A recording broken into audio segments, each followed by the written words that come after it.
Assalamualaikum warahmatullahi wabarakatuh. Pada kesempatan ini, mari kita belajar mengenai cara membuat jurnal dari sediaan bentuk kapsul. Ya, terlebih dahulu kita akan memahami pengertian kapsul dahulu, yaitu suatu sediaan padat yang terbungkus dalam suatu cangkang keras atau lunak yang dapat larut. Umumnya, cangkang kapsul itu terbuat dari gelatin, bisa juga terbuat dari pati atau bahan lain yang sesuai.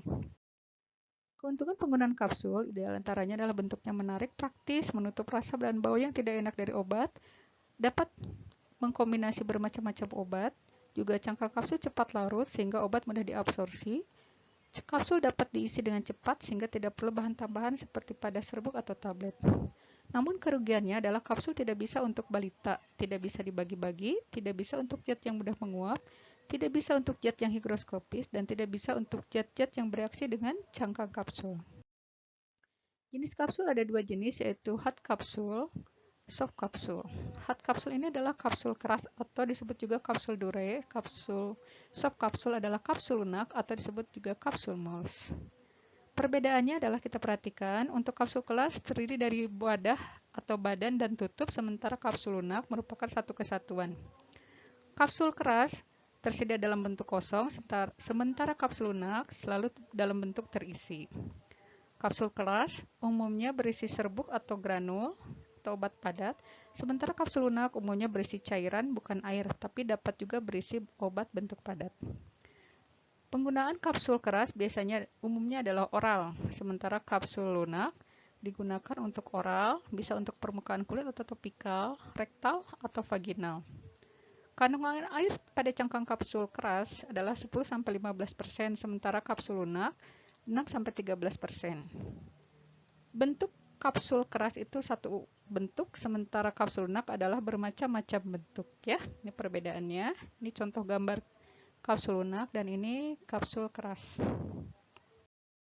Ukuran cangkang kapsul keras itu ada beberapa. Kita mulai dari nomor yang terbesar, yaitu nomor 5 itu adalah bentuk atau ukuran yang paling kecil. Jadi nomornya makin besar, bentuk obatnya atau bentuk cangkang kapsulnya makin kecil, ya, seperti ini.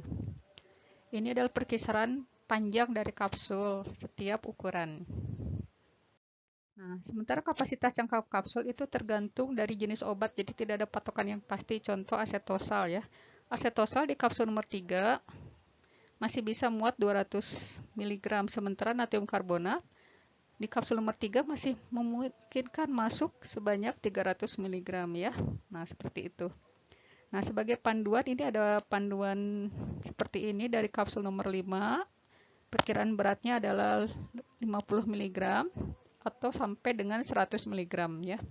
Tetapi sebagai patokan yang umum untuk praktek, ya, karena kapsul yang sering digunakan adalah dari nomor 00 sampai dengan nomor 3. Ini adalah perkiraan bobot serbuk yang bisa muat di kapsul ukuran ini, yang harus diingat, ya. Nomor 3, 100-200, 2, 200 sampai 300 mg, nomor 1, 300 sampai 400, nomor 0 adalah 400 mg sampai 500 mg, dan nomor 00, 500 sampai 600 mg. Nah, ini tolong dihafalkan, ya.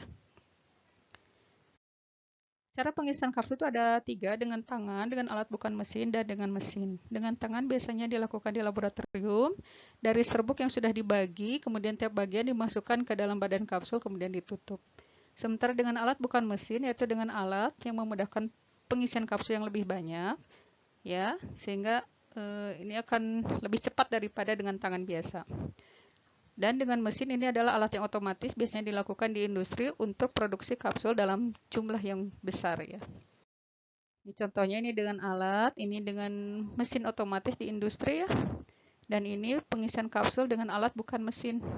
Pertama, badan kapsul dimasukkan ke dalam lubang ini, kemudian serbuk dimasukkan, diratakan, ya. Kemudian alat ditekan sehingga badan kapsul muncul sebagian dan kapsul-kapsul ini kemudian ditutup. Kemudian alat dibuka sehingga kapsul-kapsul akan dapat dikeluarkan.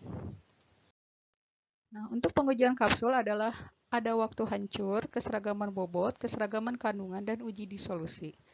Nah, ini kita akan bahas nanti di bagian pengujian, ya. Nah, untuk itu kita akan melanjutkan dahulu ke dalam cara membuat jurnal sediaan bentuk kapsul. Sebagai contoh, ini resepnya adalah Seperti resep serbuk biasa, hanya ada tambahan dain kapsul, ya. Nah, sebagai catatan, karena ini sediaan kapsul, jadi tidak memerlukan laktosa untuk menutup pori-pori maaf, tidak memerlukan laktosa untuk menambah rasa karena ini sudah bentuknya kapsul, dan tidak perlu laktosa untuk menambah bobot karena makin ukuran kapsul makin kecil itu makin lebih memudahkan penggunaannya. Namun, usul laktosa tetap perlu dilakukan jika resep ini kalian kerjakan dengan menggunakan zat aktif, jadi bukan tablet. Nah, ketika zat aktif, apalagi zat aktif berkhasiat keras harus masuk lebih dahulu ke dalam mortir, maka mortir harus dilapisi dahulu dengan laktosum. Tapi dalam perhitungannya laktosumnya tidak usah menghitung seperti pada perhitungan resep pulveres ya, yang 300 mg kali 10 dikurangi bahan-bahan di atas untuk anak, atau 500 mg kali 10 dikurangi bahan-bahan di atas untuk dewasa. Jadi di kapsul ini langsung saja usul penambahan laktosa sedikit saja, misalnya 100 mg untuk melapisi pori-pori mortir. Nah, ini penimbangan bahannya, karena ini resepnya DTD, maka angka di dalam kapsul ini baru hanya untuk satu kapsul atau satu bungkus, sehingga perlu dikalikan 10. Hasilnya seperti ini.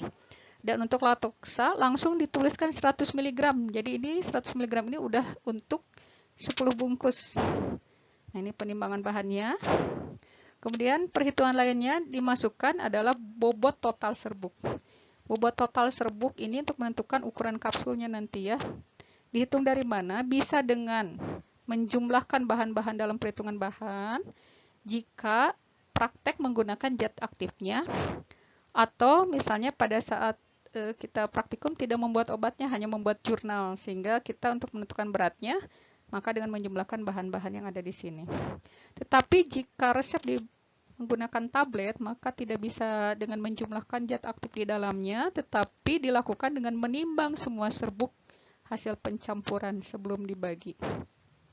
Dan jika dilakukan praktek untuk membuat obat, tetap prinsip yang dilakukan untuk menentukan bobot total serbuk adalah dengan menimbang semua serbuk hasil pencampuran sebelum dibagi. Itu lebih tepat ya. Misalnya ini diperoleh 3.250 mg. Maka berat per kapsulnya kita bagi menjadi 10. Jadi satu kapsulnya adalah 325 mg. Sesuai rentang ukuran atau kapasitas kapsul, tadi 325 itu masuk di rentang 300 sampai 400, yaitu kapsul nomor 1 ya. Lihat lagi di slide sebelumnya ya. Nah, perhitungan DM sama dengan perhitungan DM pada pulveres ya. Yang di sini yang ada obat DM-nya adalah efedrin. Ini dari Pharmacope kita ambil. Hitung untuk 16 tahun dengan rumus Dilling seperti ini. Kemudian hitung juga efedrin 1 kali minum atau 1 kali kapsulnya. Bisa langsung dari resepnya, yaitu 15 mg. Karena kalau ada resep DTD berarti angka yang 15 mg ini adalah angka untuk satu kapsul. Atau bisa dilihat dari penimbangan. Di penimbangan efedrin itu kan 150 mg. Itu untuk 10 bungkus berarti 1 atau 10 kapsul berarti satu kapsulnya dibagi 10 yaitu 15 mg. Nah, untuk teknik pembuatan sama dari poin 1 sampai nomor 4 seperti pada pulveres. Nah, pada poin 5 setelah jadi serbuk dikumpulkan, ditimbang dulu seluruhnya untuk menentukan bobot total dari serbuk ini. Ya, nah bobot total ini nanti ditulis di perhitungan lain-lain. Ya, untuk menentukan ukuran cangkang kapsul. Nah, setelah mendapat angkanya, serbuk dibagi 2 sama berat, lalu masing-masing dibagi 5 bagian. Lalu masukkan setiap bagian itu ke dalam cangkang kapsul nomor 1. Tutup kapsul, bersihkan kapsul dengan kain flanel, lalu masukkan kapsul ke dalam pot kapsul yang sudah dilapisi dengan lapisan kapas. Berikan etiket dan label ya. Nah, silakan kalian coba lakukan atau buat jurnal seperti ini untuk resep kapsul. Nah, untuk ganjil ini resepnya. Ya, di sini ada obat per DM yaitu papaverin HCl. Dan untuk resep genap, ini obatnya. Obat ber DM-nya adalah kodein, dan kebetulan kodein ini adalah obat golongan narkotik, sehingga kalian nanti di resepnya silakan beri garis bawah merah pada tulisan kodein HCl-nya. Jadi di sini beri garis merah. Juga mintakan alamat. Nah, karena hari ini belum praktek ya nanti kosongkan saja dulu, nanti pada saat praktek dimintakan alamatnya ya, alamat pasiennya. Nah, silakan kalian coba, jika ada pertanyaan silakan tanyakan kepada kami ya. Oke, demikian dulu untuk paparan tentang sediaan pembuatan kapsul, mudah-mudahan dapat dimengerti. Assalamualaikum warahmatullahi wabarakatuh.